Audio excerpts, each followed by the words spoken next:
Gulf బాధితుల సంక్షేమం పైన కాంగ్రెస్ ఎమ్మెల్సీ జీవన్ రెడ్డి సీఎం రేవంత్ రెడ్డికి లేఖ రాశారు. గల్ఫ్ కార్మికుల మృతుల కుటుంబాలకు ఎక్స్గ్రేషియాతో పాటుగా గల్ఫ్లో ఉపాధి పొందుతున్న వారి కుటుంబాలకు తెలంగాణ రాష్ట్ర పథకాలలో ప్రత్యేక ప్రాధాన్యతను కల్పించాలని కోరారు.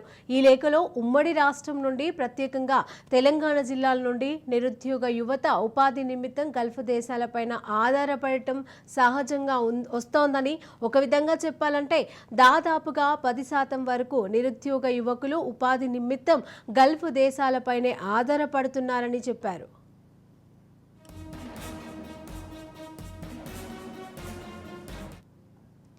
వీరంతా స్థానికంగా ఉపాధి లభించక విధి లేని పరిస్థితులలో కుటుంబ సభ్యులకు దూరం కావడంతో మానసికంగా కుంగిపోతూ బల్వన్ మరణాలకు పాల్పడటం, అనారోగ్యాలకు, ప్రమాదాలకు గురవుతున్నారని తెలిపారు.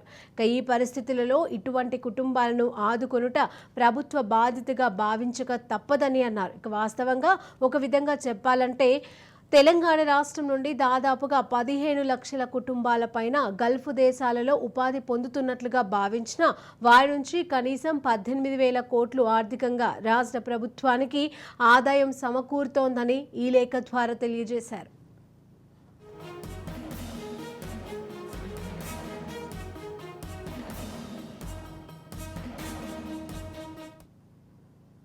కావున గల్ఫ్ దేశాలలో ఉపాధి పొందుతున్న తెలంగాణ బిడ్డలు ఒకవేళ విదేశాలలో మరణిస్తే వారికి 5 లక్షల ఆర్థిక సహాయం అందజేయడంతో పాటుగా విదేశాల నుండి తిరిగి వచ్చే కార్మికులకు స్వదేశంలో స్థిరపడుటకు స్వయం ఉపాధి పథకాలలో ప్రాధాన్యతను కల్పించాలని కోరారు. అలాగే వారి పిల్లలకు విద్యా అవకాశాలలో గురుకుల ఆశ్రమ పాఠశాలలో ప్రాధాన్యతను కల్పించడంతో పాటుగా గృహవసతి వంటి కార్యక్రమాలలో ప్రాధాన్యతను కల్పించబడటం ప్రభుత్వ బాధ్యతగా భావించాలని స్పష్టం చేశారు. ఇక వీటితో పాటుగా కేరళ రాష్ట్రంలో లాగా కార్మిక సంక్షేమ బోర్డును ఏర్పాటు చేయాలని కోరుతూ వీటిపైన కూడా తగు నిర్ణయం తీసుకోవాలని జీవన్ రెడ్డి ఈ లేఖలో తెలియజేశారు.